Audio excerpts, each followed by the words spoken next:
NLX Podcast. This is a podcast from TNLC in order to help you grow in your ministry and leadership skills. My name is Chael Branda. This man joining me via audio and now video is Clayton Bell, the lead pastor of TNLC. That made it seem like I was like Skyping in, and what you mean is that we're on video. Well, we're on video and audio. So right, like you're joining me on the audios if people are listening to in their favorite podcast player. Right, now all of our wild hand gesticulation that we do. Everybody on YouTube just saw all of that. For an audio medium, we do a tremendous amount of hand moving. Right. People are very concerned about... That was a check to see whether or not your TV is at a 60 frame rate or 30. People were very concerned about coming onto the podcast when we started doing video because they were like, how are you going to communicate if you don't use your hands because it's video? And I said, we still use our hands. We still use our hands. To we still check off our time. If you're wondering what Chael's phone's doing there, that's coffee to try to the whole time. I mean, tell us how long we are deep into the podcast. I forgot that the back of my phone is actually blue, so now it's really going to be on that. Anyways, This is the NLX Podcast. We are coming at you via the audio and videos twice a month. If you want to follow along with us throughout the month, you can do so on Instagram at NLX Podcast. You can also like and subscribe to this in Smash YouTube. that like button. And on Spotify. And on Spotify. iTunes. Yes. Wherever your audio podcasts are found. That's right. You can find us there. And it's a brand new feed. So if you're watching us via YouTube today and you're like, I've seen the video because you guys keep posting a YouTube link, but I haven't seen anything about audio.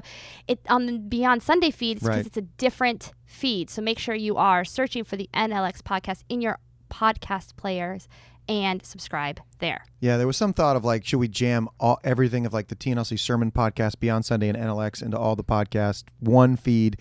And then what we were told was that people liked to split up and be able to maybe send some of the episodes out. Right. So we wanted to be able to try to keep them as clean and separate as we possibly can. So what we're going to be doing is over the month of October, we're going to give you a 2-part episode. Well, it's going to be 2 parts on the same thought. We are not going to record them back to back because over the next week or so, if you have questions or follow-up, we wanted to be able to give you the opening to be able to do that. So today, or this month's leadership and ministry lesson, the premise that we're going to be talking about and breaking this up over 2 episodes is that leaders solve systems, not just problems. Leaders solve systems, not just problems. A good leader should be able to easily solve a problem. Right. You're going to have problems all the time if you're leading anything. The door's open. Right. Close the door. Exactly. Turn on the lights if the room is dark. Yes. Very simple. Yes. In that. Board, then amps to turn on. Off, amps, then board. Yes. That fun poppy sound does not mean that things are working. It means that you're doing it in the wrong order.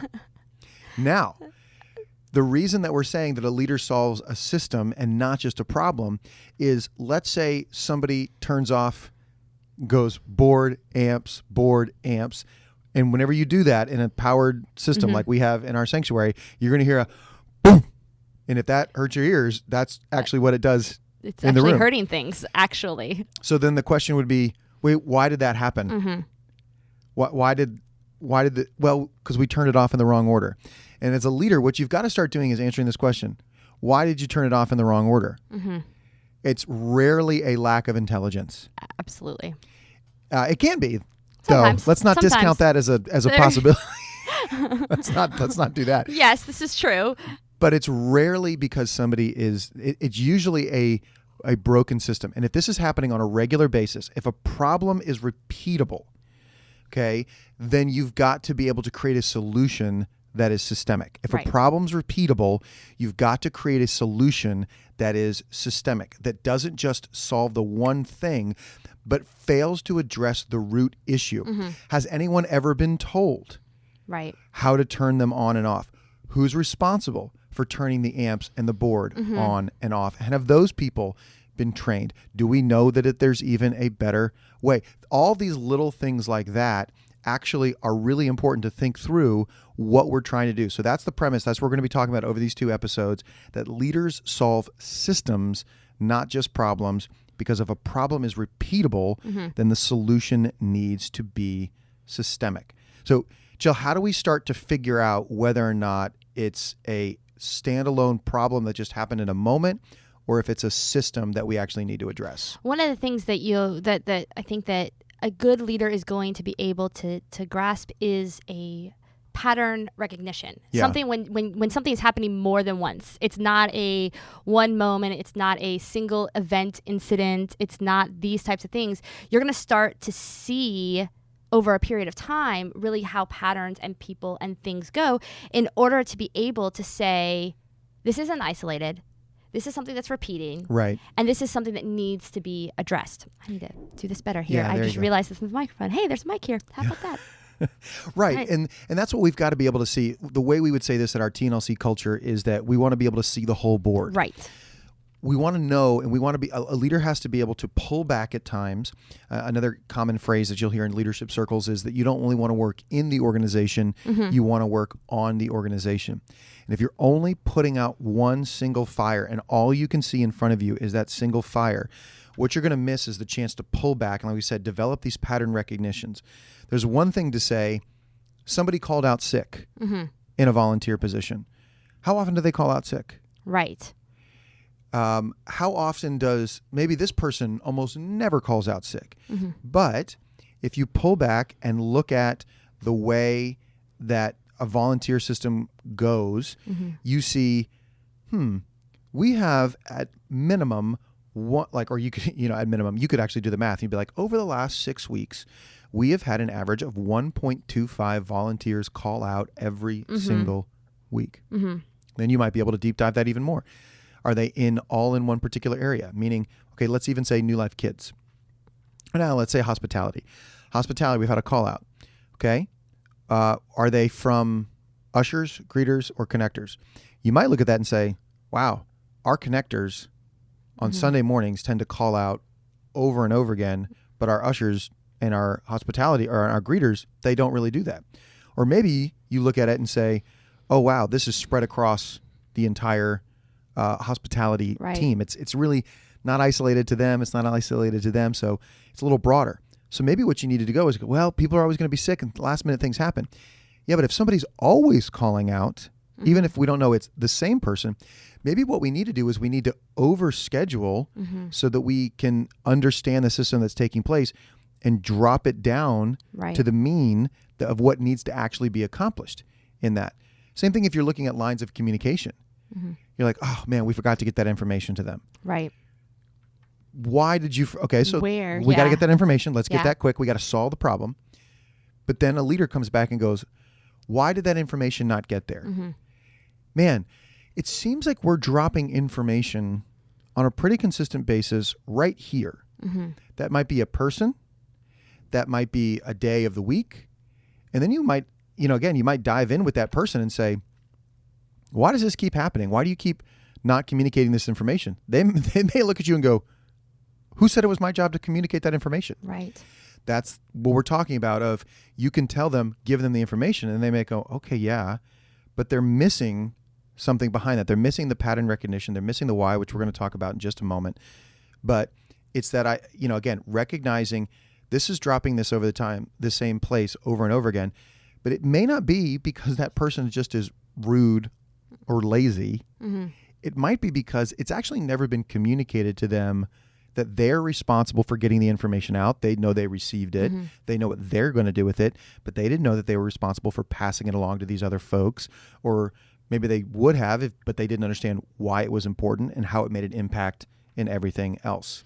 Yeah, and I think that this can't be overlooked because when you're talking about leadership roles, when you're talking about leadership positions, the pattern recognition has to go to the point of the main leader, the primary leader. Somebody has to be able to see an organization from whole because, again, speaking even in specifically to the church space, we can look at these things and go,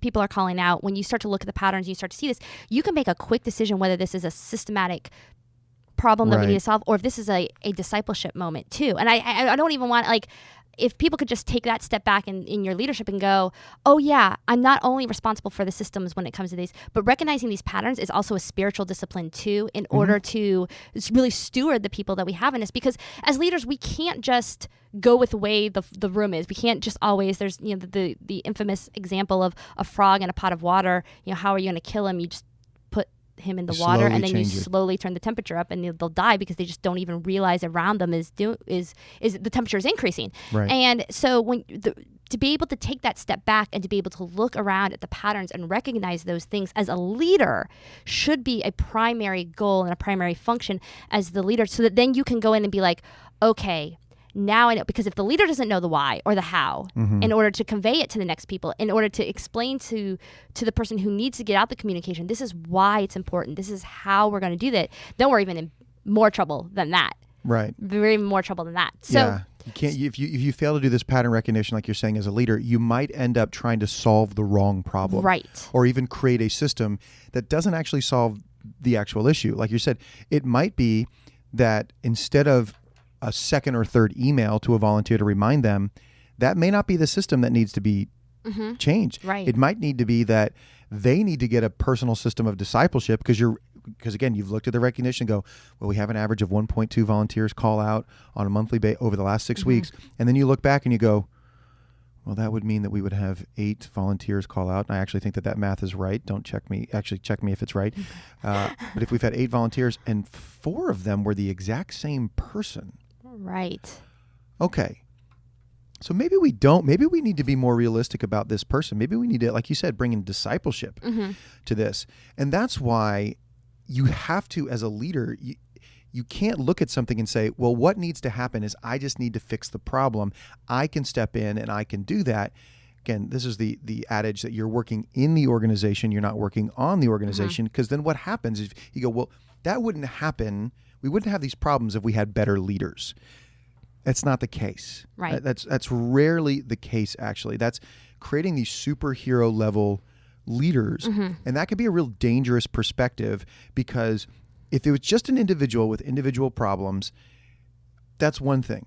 But when you rely on a single individual to solve all of the problems and to really be a fire extinguisher rather than a leader, you're relying on institutional memory. Right. You're relying on this person being a collector of, I know where that is, I know what happens over here, I know how this needs to change.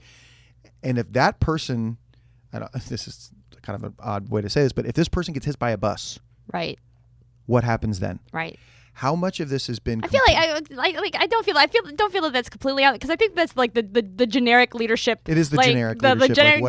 What happens if they get hit by the bus? So anybody who's a leader has probably been like, exactly, we know this. Okay, so sorry, go on. Somebody gets hit by a bus. You carry on. Well, the good thing is if you get hit by the bus, you might still get a piece of the homecoming queen, prom queen crown after Regina. Regina, if you hear Regina George. Wow, you are sorry, like Mean Girls. Mean Girls diving there. And anyways, what we don't want to do is have everything dependent on one person who just puts everything out. If you're having to put everything out, you might think, Mom, I'm being a great leader and I'm solving everything for everybody. But you're actually creating too much of a dependence on yourself, or you're creating too much of a dependence on one person to just be the solution, when that can actually create an unhealthy system. And what you need is to figure out, why do these things keep breaking down? And what level of leader, what caliber of leader has to be in that position to properly execute it? Does it have to be a B+ or above leader because there's no systems and it's all on the person figuring it out? Or can you get a new leader? Can you get a growing leader to be able to be successful in an organization and at multiple levels of it, because you've created a functional system that still needs leadership, it still needs engagement, it still needs faith, it still needs focus, it still needs intelligence, but it doesn't need a singular, unique set of skills, to quote Liam Neeson. It doesn't need that to be successful, because you're not trying to build a superhero, you're trying to build a system. So that's the danger. And sometimes you just got to go solve the problem again. Right. But you've still got to make sure you're creating systems and not just superheroes. Yeah, because even even like high level leaders who do have the ability to do a lot of different things can't be everywhere at the same time. And this is something that especially if you grow. Right. As we've seen this happen so many times where we've tried to have a single position or a single leader do something as we're growing, we're adding to the point where suddenly things aren't working anymore. And it's like, yeah, because they can't be everywhere. And they need the opinions, they need the other eyes, they need the other sets of people around in order to make it effective, to make things work, to understand. This is totally not in our notes, totally a sidebar, but we are trying to get an iPad. This is going to sound ridiculous. We're trying to get an iPad to work on some speakers. And how many sets of instructions have we gone through? This is my third. We're on our third, because they always work. It always works during the week. It always works when you do it, and it worked Monday when I did it. Like, anyways, but shout out to my speaker sister Hannah Branda, who just wants to make it. Like, just put "See Hannah" on the back of the iPad. That's what just see Hannah. But we can't, Hannah, because that's creating a superhero and not a system. Now you could do it, and we trust you, Hannah. But it's creating a superhero and not a system, and that's not being good leaders. But that is the idea of. We have to be able to remember when we give were it to like people and prepping ask for this people episode and looking for examples. And we would just totally have the one. example. That was a really good example. Anyways, but talk to me for a second, Clayton, about systems that should serve everyone. Right. I think we've kind of gotten away from this. Maybe about 15, 20 years ago in the church, there was this rejection of the idea that the churches could learn from businesses and learn from systems and thinking that was not primarily from the scriptures, even though I'd argue that Acts chapter 6 is a perfect example of people who were not simply trying to solve a problem, but were actually trying to be able to create a system that would perpetuate a problem being solved. All right, so Acts chapter 6 is like any church administrator, any executive director, leadership, you always find somebody has had a moment in Acts 6. With Acts chapter 6. But because the advantage, again, is if when you set up a system that becomes reasonable, that you're allowing a greater number of people to participate in leadership, you're allowing a greater number of people to participate in the task that you're trying to create. The best systems do not start with what we are going to do and how we are going to do it. The best systems start with what do we need to do? Yeah. Why are we doing it? What's the problem? What is the problem we're trying to solve? Yeah. We need to get our hospitality team able to run the speakers outside. We need to be able to get our discipleship group leaders to be in contact with a coach on a regular basis. We need to be able to get production notes from our Monday morning staff meetings. That's got to get all the way to the Thursday so that on Sunday we're not doing stuff that could have been done on Thursday because now we're putting the pressure on the hospitality team. We're putting the pressure on New Life Kids team because we can't open the doors. We're putting the pressure on the music team because they can't get a prayer. All that because we didn't get this system. Now, that's an example of something we've already solved and we've already worked through, and actually it's gotten way better. And that's the thing is because systems are going to have to shift and change. Before, when we were a smaller church, the system was I just told everybody what to do because there weren't other steps in that system. And now that there are those other increasing steps in the system, what you have to work on is, again, knowing your why will allow you to change the system as you shrink and grow. Because a good system should bring life. Yeah. There is some backlash still in this idea of thinking about that the church should be full of systems because it maybe caps the Holy Spirit, it restricts the flow of God. And I would fully concede that there are some systems that restrict the flow of the Holy Spirit, that cap, people getting involved, but that's not because they're systems, it's because they're bad systems. Right. When a system is good, what it does is it allows for an exponential rather than additional participation. Yeah. Nobody ever complains about like, my skeletal system. It's just restricting the size of my body, or like, this nervous system keeps restricting the temperature of things that I can touch, like that. You're thankful for that system to be able to bring those things in.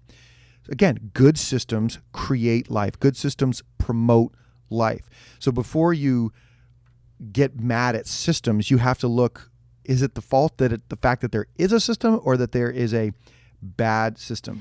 Or is it a bad system? Because bad systems will be restrictive. I heard our Every Nation leaders when they were working with a consultant, the consultant would always tell them, I had a water bottle earlier and it doesn't work with a coffee mug, but he would hold up a bottle and say, isn't it funny that the bottleneck is always at the top? Isn't it funny how they're like, we get it. We're the problem. We're the issue. We're the issue.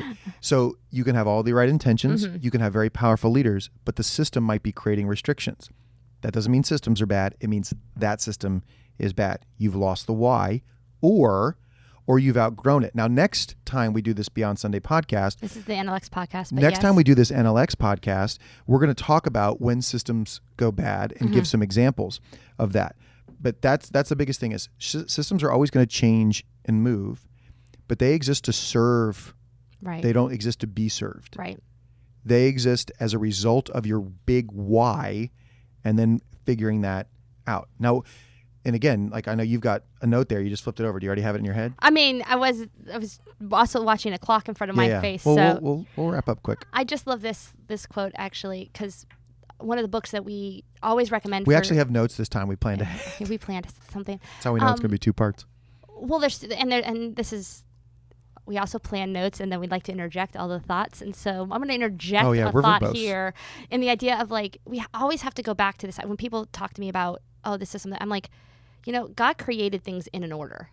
It's incredibly orderly. Look at the building of the temple. Right. Like he was an incredibly orderly. Like he did things in a particular way, shape, form. Like the way he gave commands to Noah to build the ark was not haphazard. There was not anything. And so I love the way God comes in with systems and processes and things for people to do. And you see that all over the Old Testament. But one of the leadership books that we always recommend leaders to read is Predictable Success by Les McEwen.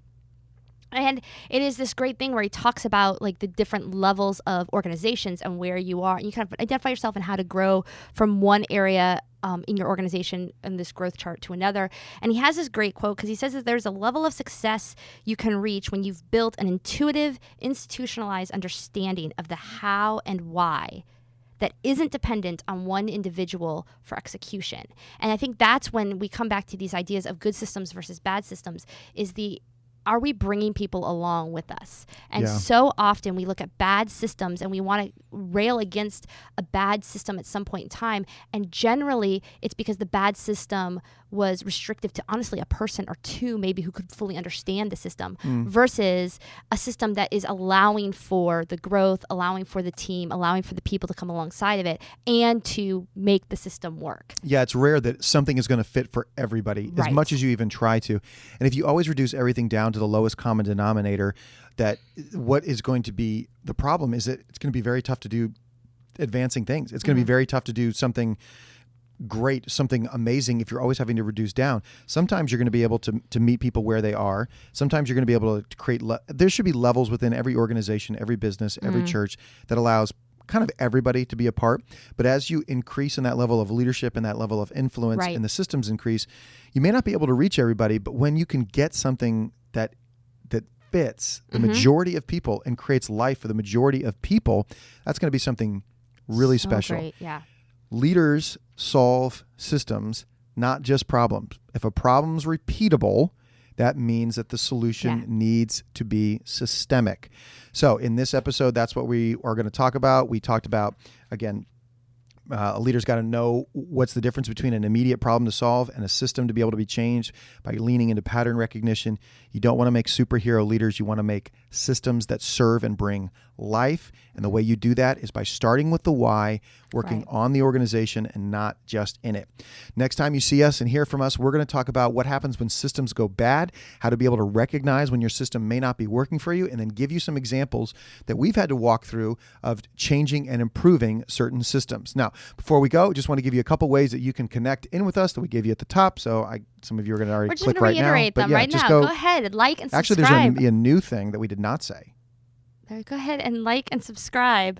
Oh, go ahead and like and subscribe on YouTube in your podcast app. Go find us on Instagram. We would love to interact with you throughout the week. You can also email us any feedback from this episode, any questions specifically that you might have, podcast@trinitynewlife.com. And if you're interested right here at TNLC to take your next leadership steps, please visit us at trinitynewlife.com/NLX. He's going to put something or do something, maybe, who knows what'll happen there. But you can sign up for our intensives and for our next conferences and internships and things like that. Yeah, the NLX intro is available right now. If you you're can at jump into our intro. TNLC and you want to take your next steps towards becoming a leader, you can sign up for that right now. So have a great week, everybody. We'll be back in 2 weeks with the conclusion of Leaders Solve Systems, Not Just Problems. Bye, everyone. Bye.